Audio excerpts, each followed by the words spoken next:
Hello students, welcome back to my channel. BEGC 102 European classical literature, ये हम आज discuss करेंगे इसके इम्पोर्टेंट क्वेश्चंस और जो रिपीटेड यूनिट्स हैं और जो रिपीटेड क्वेश्चंस हैं बस वही लेंगे, ठीक है। और ज़्यादा बड़ी वीडियो नहीं बनाएंगे।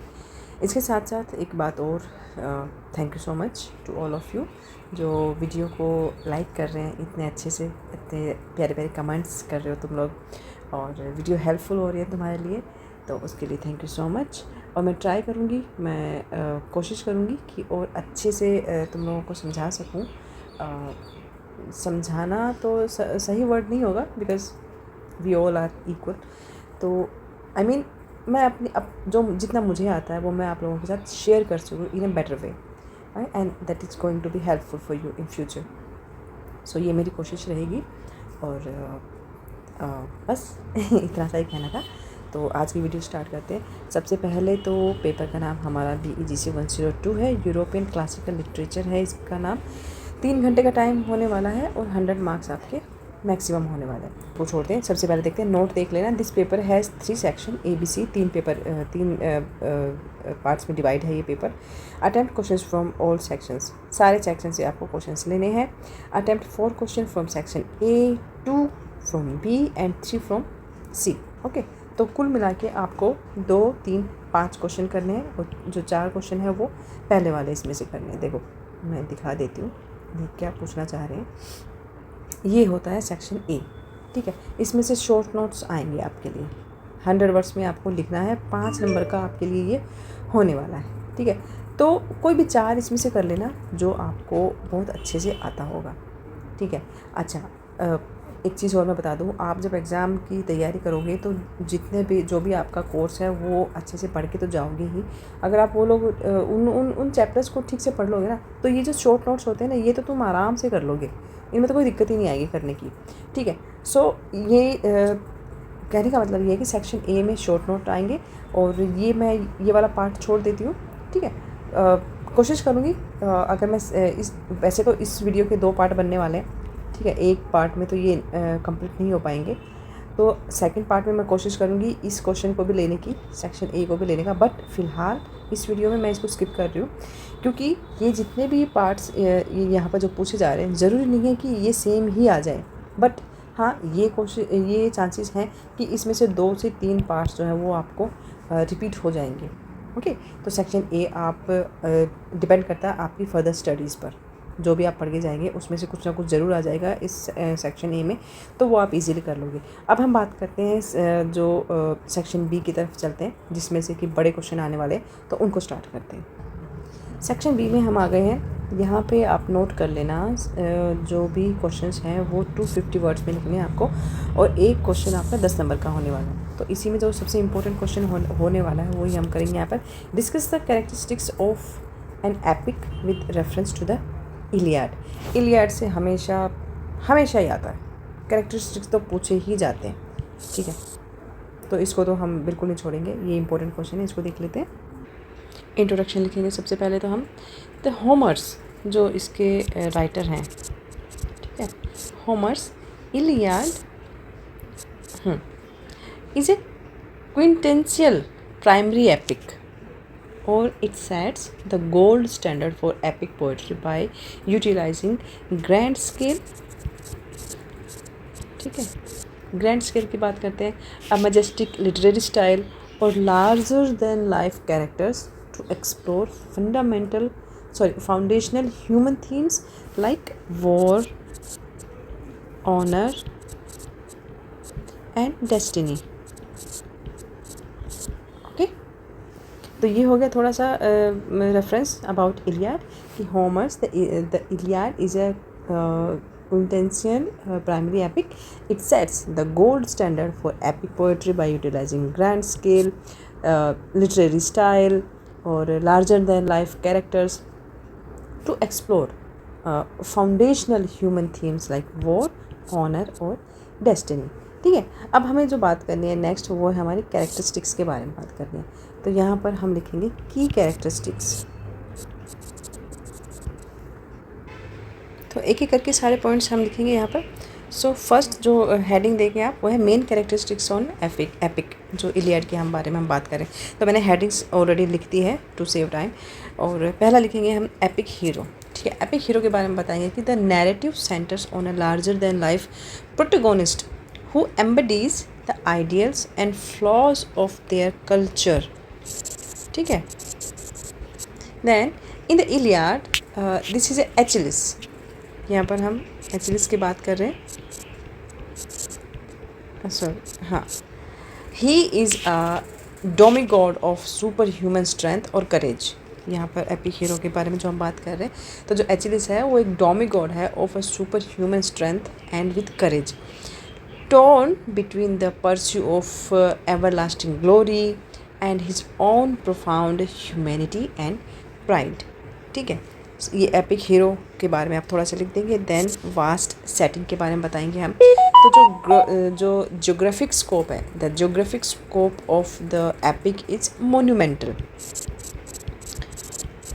क्यों है monumental? Because the Iliad encompasses the entire Mediterranean landscape involving warriors and alliances from across Greece, the Aegean Isles or the city of Troy itself।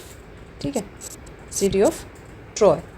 ये वास्ट सेटिंग के बारे में बता देंगे, मतलब जितना भी जो जिस तरह से वो फ्रेम किया गया है पूरे इसको एपिक को, उसमें जिस चीज़ की सेटिंग किस चीज़ की करी गई, जो जोग्राफिकल एरिया है ना, जो जोग्राफिकल स्कोप दिखाया है उसको किस तरह से फ्रेम किया गया है वो आपने यहाँ पे बताना है।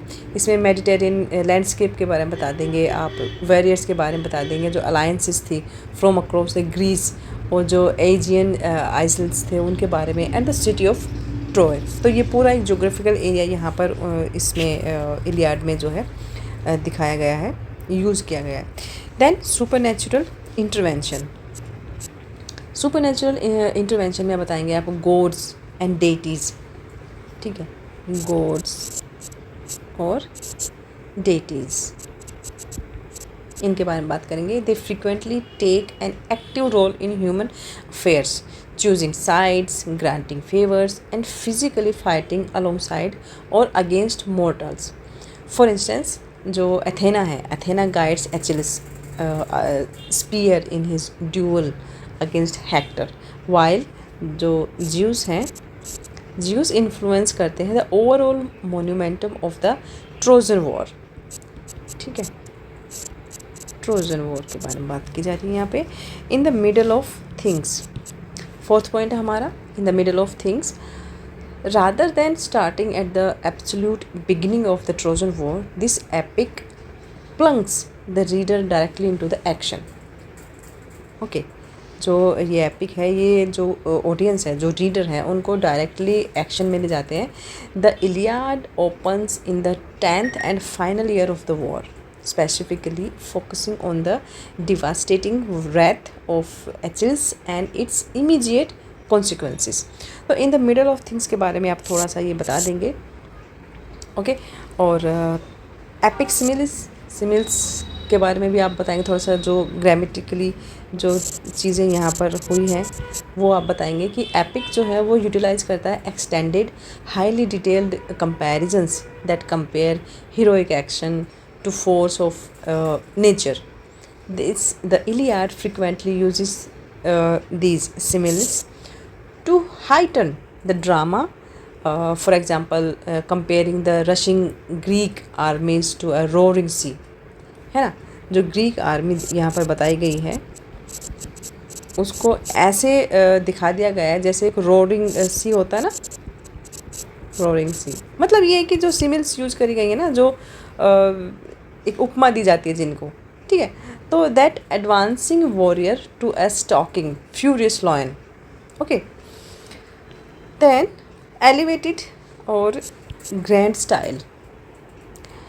जो इसमें लैंग्वेज यूज़ की गई है ना, उसमें द लैंग्वेज जो है वो फॉर्मल है। The language is formal, dignified और majestic, mean to convey the gravity of the events taking place. This poem maintains this soaring tone throughout formal speeches or councils and battles। तो जो बताने का तरीका है ना, इसमें जो भी एलिवेटेड है, ग्रैंड स्टाइल है उसमें चीज़ों को बताने का, लैंग्वेज का, और किस तरह से पोएम ने उस चीज़ को मेंटेन रखा है। ठीक है, इस पोएम में चीज़ों को मेंटेन रखा गया है। देन 7th है हमारा invocation of the muse. Classical epics जो होते हैं वो traditionally begin with the poet calling upon a divine entity. In the case the muse ये इसको आप बोलेंगे कि to inspire them and grant them the memory and voice to tell the massive story. The Iliad begins with the famous line, जैसे कि आपने पढ़ा होगा, रेज गोडेस, ठीक है, sing the rage of प्लेयो sun Achilles. तो सॉरी, तो इस तरह से आप इन्वोकेशन ऑफ द म्यूज़ का थोड़ा सा यहाँ पर बता देंगे। 8th पॉइंट है हमारा national and cultural significances. Epic explore करता है कल्चरल हिस्ट्री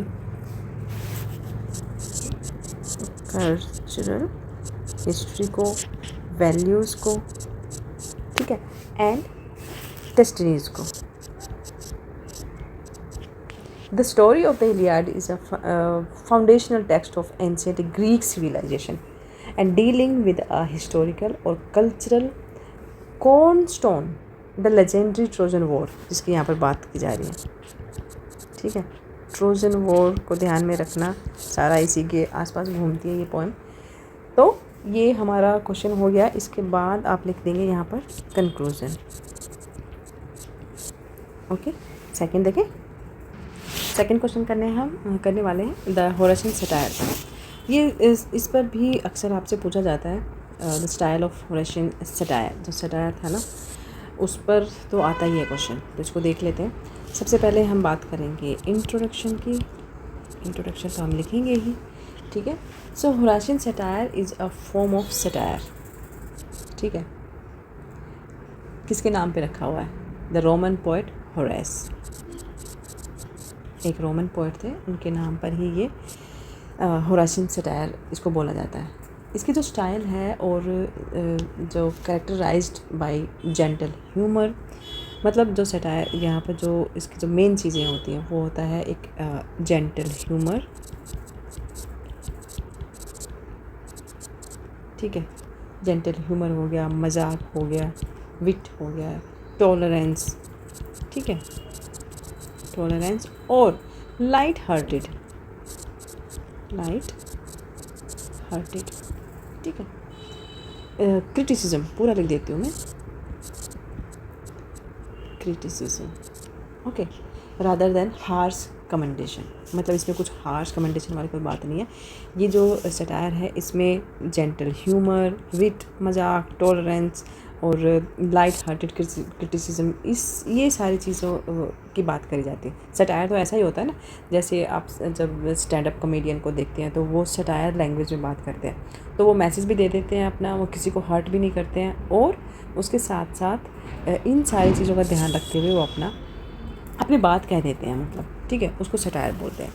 तो इन चीज़ों के बारे में हम बात करेंगे। तो थोड़ा सा आप इसमें ये बता सकते हैं कि Horatian satire is a distinguished by its light urbane or humorous style, named after the Roman poet Horace. It aims to correct human fault through amusement rather than through severe condemnation. और the satirists जो होते हैं ना, they act as a friendly observer of society and exposing weakness with a smile rather than with anger. ये important चीज़ है, इसका ध्यान रखना। ओके, तो इसके जो सटायर के बारे में बात कर लेते हैं, जो मेन फीचर्स होने वाले हैं उस पर एक एक करके मैं पॉइंट लिखूँगी यहाँ पर, ध्यान से देखना। मेन फीचर्स की बात करेंगे हम यहाँ पर। पहला पॉइंट हमारा good nature and amusing tone, ठीक है, गुड नेचर्ड कहती हूँ मैं, good natured and amusing tone के बारे में बताएंगे।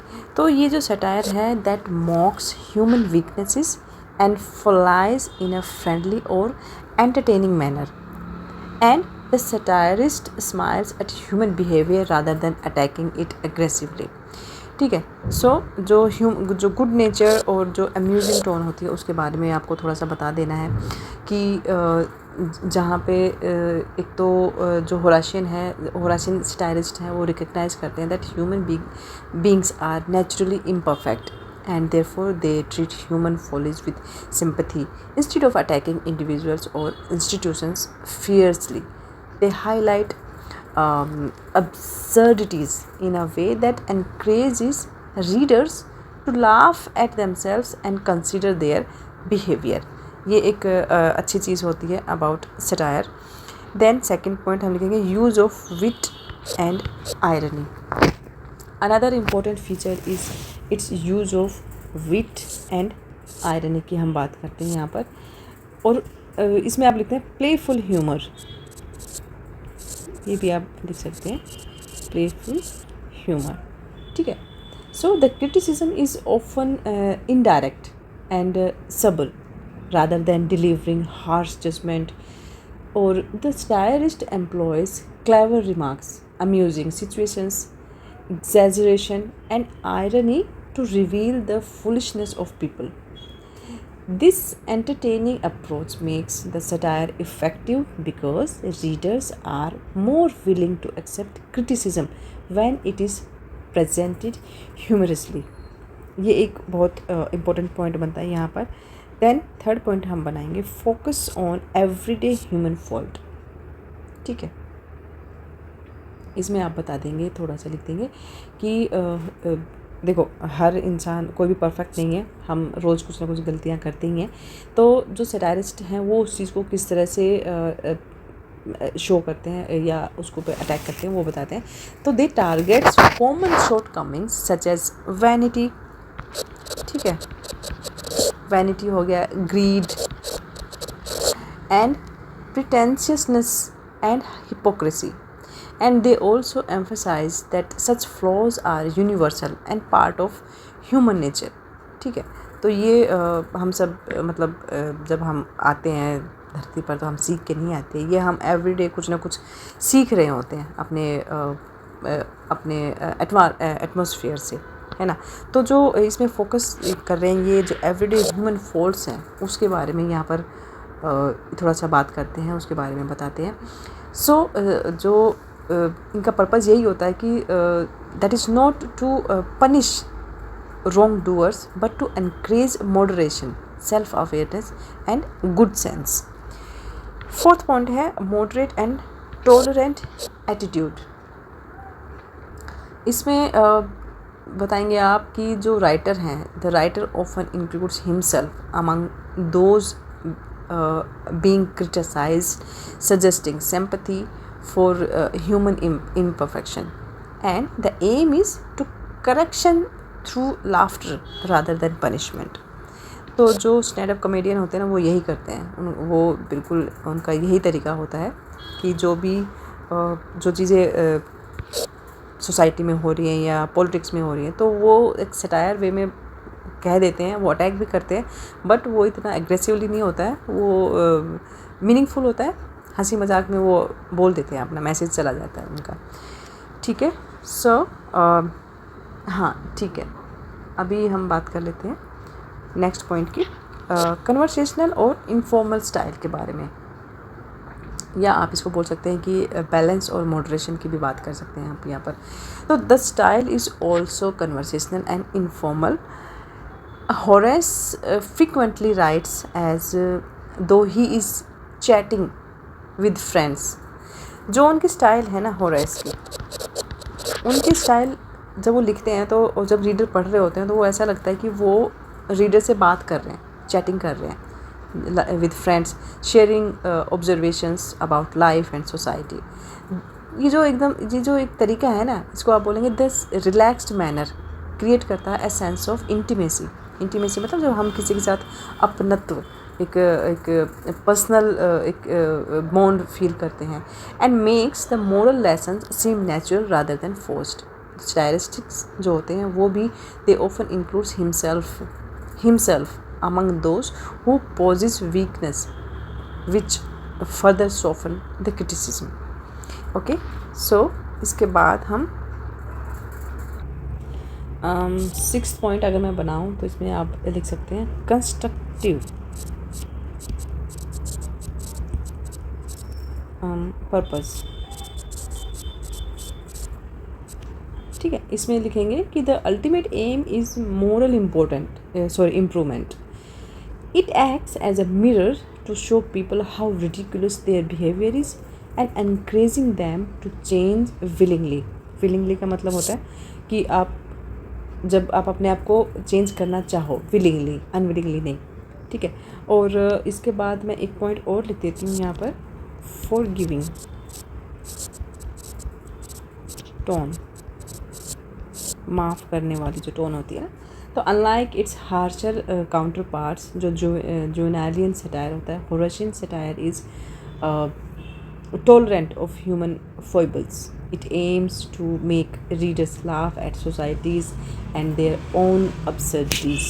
ओके, इसके बाद कंक्लूजन लिख देना, क्वेश्चन कंप्लीट हो जाएगा. Another important question is going to be this, comment on the ending of the pot of the gold. ये क्वेश्चन तो आता ही है, ये हर बार रिपीट होता है, चाहे वो जून सेशन हो चाहे दिसंबर सेशन हो, एंडिंग ज़रूर पूछते हैं पोट ऑफ गोल्ड की. ओके, सो ये इम्पोर्टेंट तो है ही, साथ ही साथ इसको कर लेते हैं. चलो, इंट्रो में हम थोड़ा सा एक्सप्लेनेशन बता देती हूँ मैं कि इसकी जो की मोटिवेशन है इन द ड्रामा. ये एक ड्रामा है, यू ऑलरेडी नो. ये ड्रामा है अबाउट ग्रीड, चीपनेस और गोल्ड के बारे में.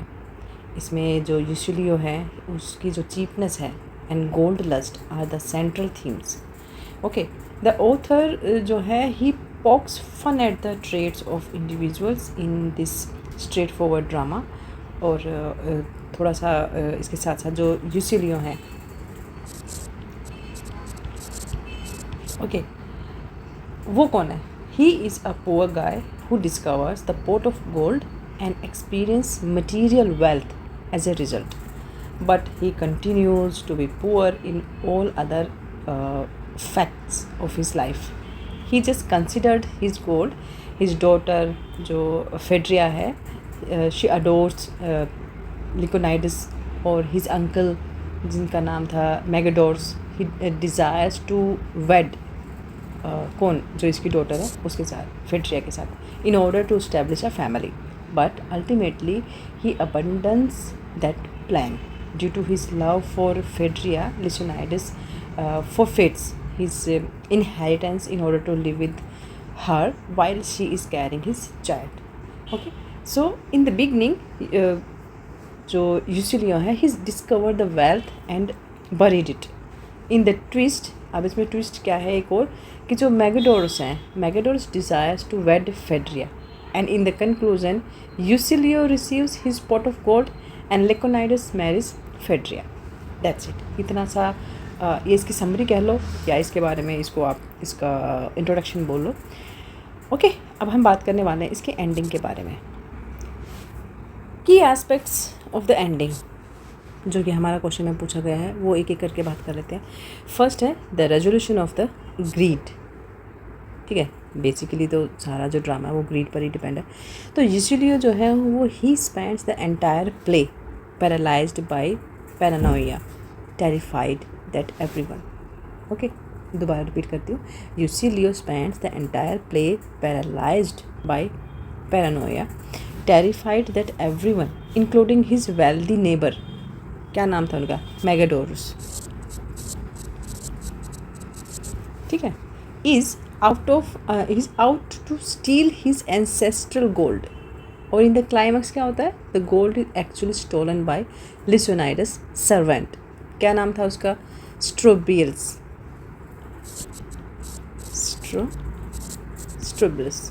बट जो लिसोनाइडस हैं, he forces the slave to return it, है ना.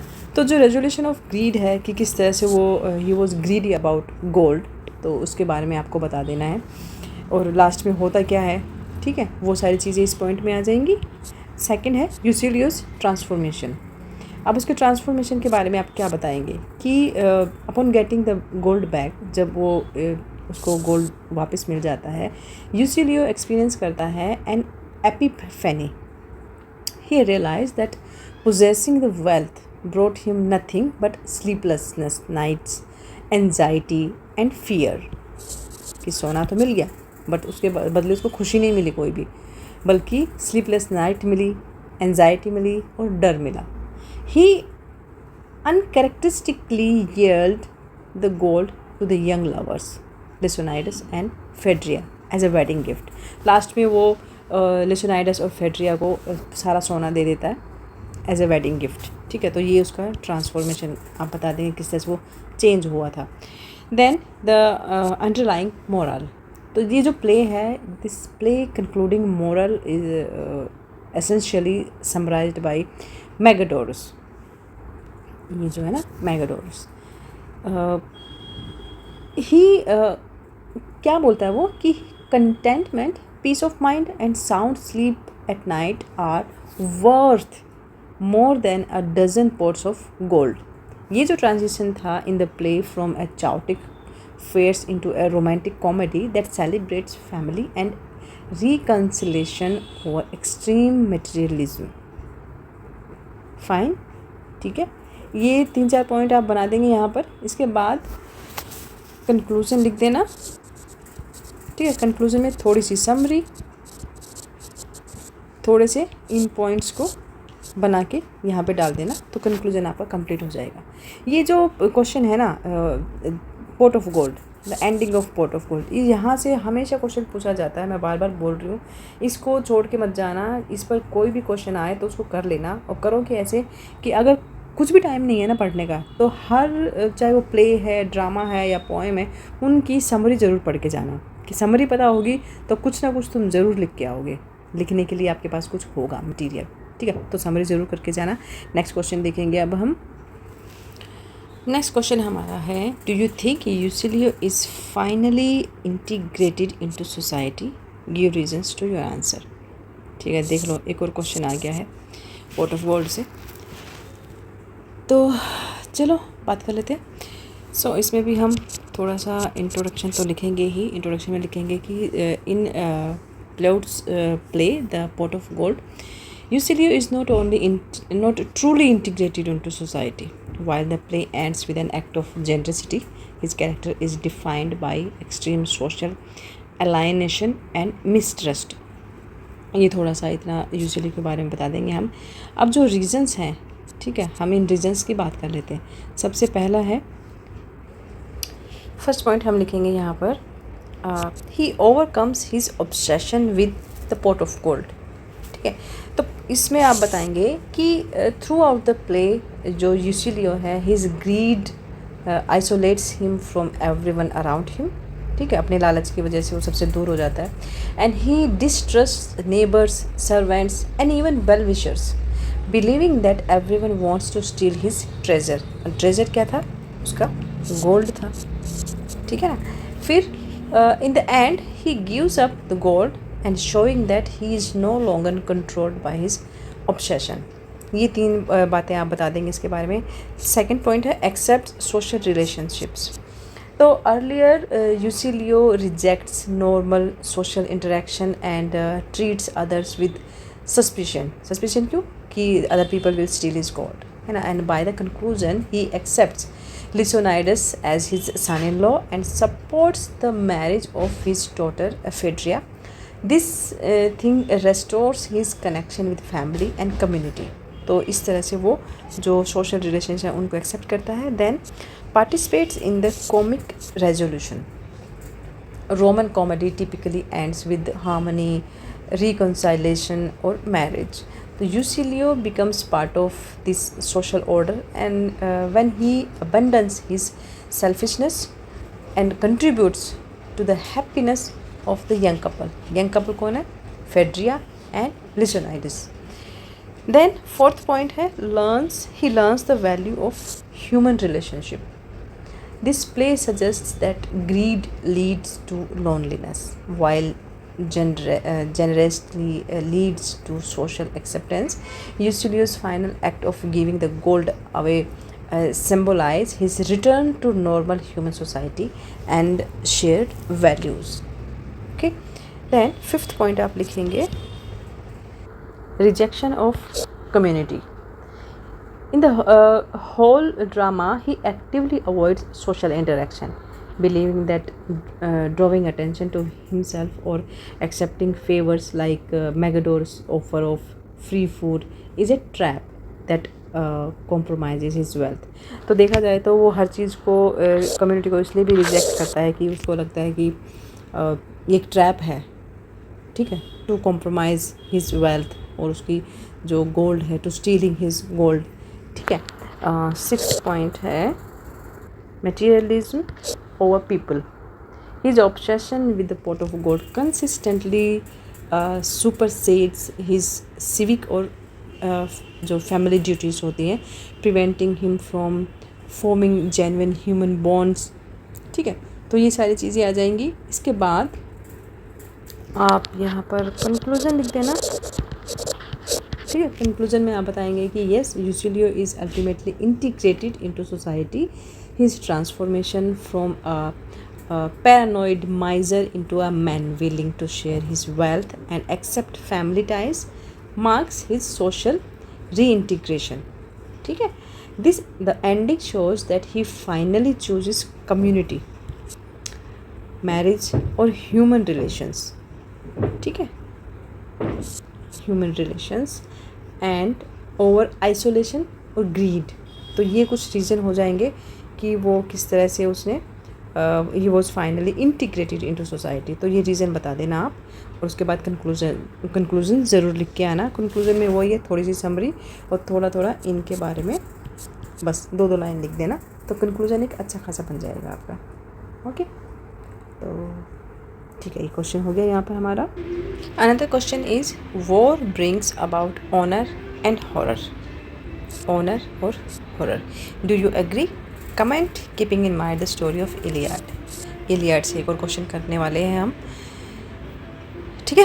तो इसमें वॉर के बारे में पूछा गया है कि क्या वॉर से ऑनर और हॉरर दोनों चीज़ें आती हैं, और आई यू एग्री और नॉट, तो इसके बारे में आपको बताना है। तो आंसर लिखेंगे हम कि देखा जाए तो yes, the war brings about both, honour भी लाती है और हॉरर भी। होमर्स का जो एपिक है, होमर्स एपिक क्या है? Iliad vividly balances the battlefield's glorious triumph with the devastating human suffering war inflicts। जो होमर है वो अपने इस इलियाड में जो है वो एक बैलेंस बना के चलते हैं दोनों चीज़ों का, ऑनर का और हॉरर का, कि किस तरह से ये दोनों चीज़ें एक बैटलफील्ड को ग्लोरीफाई करती हैं, ठीक है। तो वो चीज़ें तो आप जब पूरा ये पढ़ेंगे, ठीक है, सो एपिक को आप अगर अच्छे से पढ़ के आओगे तो वो चीज़ें आप समझ पाओगे कि किस बात में बात हो रही है। सो अभी बात कर लेते हैं जो हमें रीज़न बताने हैं, ठीक है, उसके बारे में। फर्स्ट पॉइंट लिखेंगे वो होगा द परस्यू ऑफ ऑनर, ठीक है। इसमें लिखेंगे कि द हीरोइक कोड डिक्टेट करता है that dying in battle grants a warrior eternal fame and glory, ठीक है, फेम और ग्लोरी की युद्ध के मैदान में मरना जो है वो एक फेम और ग्लोरी दोनों लाता है। कैरेक्टर्स लाइक एचिलस और Hector are driven by the pursue of this immortal honour, okay, and valuing their reputation and legacy about their own lifes. यही होता है ना, और जो हमारे जो सैनिक होते हैं वो भी इसी चीज़ को फॉलो करते हैं। सेकंड लिखेंगे the reality of horror. So ये जो एपिक है, this does not shy away from the brutality of conflict. War जो होती है ना, युद्ध जो होता है, वो relentlessly dehumanize soldiers, reduces them to mere corpses and strips away their dignity। तो अब ये हॉरर की बात हो रही है। So the battlefield is frequently depicted as a site of merciless slaughter। Slaughter जानते हैं ना क्या होता है, तो मर्सिलेस स्लॉटर। तो ये तो रियलिटी हो ही गई हॉरर की अगर बैटलफील्ड में है तो, ठीक है। थर्ड है द टोल ऑन फैमिलीज़। जितना भी जो डिस्ट्रक्शन होता है किसी भी बैटलफील्ड में, तो the devastation extends far beyond the battlefields, scenes like Hector's heartbreaking farewell. जो हेक्टर हैं यहाँ पर, उसकी जो एक फेयरवेल होती है to his wife Andromache and infant son, illustrate how war destroys families और शैटर्स डोमेस्टिक पीस। कि जब हेक्टर के बारे में, जब उसकी फेयरवेल क्या मतलब, जो वो उसकी डेथ हो जाती है, जब उसको एक लास्ट एक ऑनर दिया जाता है, तो उसके साथ साथ सिर्फ उस इंसान की डेथ नहीं दिखाई जाती है, बट उसका जो बेटा है, बच्चे किसी के भी हो सकते हैं, जो भी आर्मी में है, जो भी बैटलफील्ड में जो भी लोग जा रहे हैं, अपना लाइफ दांव पर लगा रहे हैं, तो सिर्फ उन्हीं की लाइफ ख़त्म नहीं होती है, उसके साथ साथ जो अदर जो फैमिली मेम्बर्स होते हैं, लाइक वाइफ हो गई, बच्चे हो गए। ये चीज़ें इलस्ट्रेट करते हैं कि how any war can destroy families और शटर्स देयर डोमेस्टिक पीस। ठीक है, तो ये एक टोल हो गया। टोल मतलब एक भुगतान हो गया कि और क्या नुकसान हो सकते हैं जो बैटल्स होती हैं उनके, जो सैनिक हैं उनके साथ तो जो होता ही है, बट उनके साथ साथ जो फैमिली मेम्बर्स होते हैं उनके बारे में बताया। उनको भी एक मतलब एक कीमत चुकानी पड़ती है यहाँ पर। तो टोल जो है ना, वो एक कीमत हो गया कि सिर्फ फैक्टर ही नहीं गया, फैमिली की जो एक पीस ऑफ फैमिली भी चला गया। Everything is gone with him. Grief and futility. अगर हम हॉरर की बात करें यहाँ पर, तो जो हॉरर हैं, the horrors of war ultimately spare no one. The poem culminates in immense grief, ठीक है, from Achilles weeping over the death of his beloved Patroclus to King Priam begging for his son Hector's body। तो ये जो grief और futility के बारे में आप बताएंगे, ठीक है। सो ये चीज़ें होती हैं जो आप जब इसको पढ़ेंगे पूरा, तो उसको जब डीपली समझने की कोशिश करेंगे, तो वो दुख, वो जो toll on families, futility, the reality of horror, the pursue of honour, ये सारी चीज़ें समझ में आती हैं। और इस पर क्वेश्चन हमेशा पूछा जाता है आपसे, ठीक है, वॉर के बारे में, कि war brings about honour and horror. कई बार ये भी हो जाता है कि सिर्फ ऑनर के बारे में ही आपसे पूछ लिया जाए और उसके बारे में कमेंट करने के लिए बोल दिया जाए, या फिर सिर्फ हॉरर के बारे में भी आपसे क्वेश्चन पूछा जा सकता है, ठीक है। तो कोशिश करना कि एक थ्रू आउट स्टडी करके जाना, जिससे कि जो भी आपसे बात पूछी जा रही है वो उसका आंसर आप उसमें लिख सको, ठीक है। देन तो अगर हम बात करें कि द इलियाड के बारे में, तो इलियाड इज़ एक एंशिएंट एपिक पोएम है by Homer that chronicles a few pivotal weeks during the 10th and final year of the Trojan War। ये जो पोएम है ये प्राइमरली फोकस करती है on the wrath of the Greek champions Achilles के बारे में, and how his refusal to fight nearly destroys his own army. Okay, तो इसमें जो जितने भी झगड़े होते हैं, the quarrels, the Trojan ascendancy और the death of Patroclus, Achilles returns for vengeance, ठीक है, and the ransom of Hector, ये सारी चीज़ें आप इसमें बता सकते हो, ठीक है। और भी अगर इसमें ज़्यादा पॉइंट्स बना के, इसके बाद आप कंक्लूजन लिख देना। कंक्लूजन में वही सारी चीज़ें आएंगी, थोड़ी सी समरी, थोड़ा सा हर पॉइंट के बारे में थोड़ा थोड़ा आप लिख देंगे, तो ये कंक्लूजन के साथ आपका एक क्वेश्चन कंप्लीट हो जाएगा, ठीक है। और इस वीडियो में इतना ही। अब नेक्स्ट पार्ट ज़रूर देख लेना, उसमें जो है वो बड़े क्वेश्चन आने वाले हैं जो कि 20 मार्क्स के होंगे। वो क्वेश्चन मैं दूसरी वीडियो में करवाने वाली हूँ, तो keep in touch and keep watching.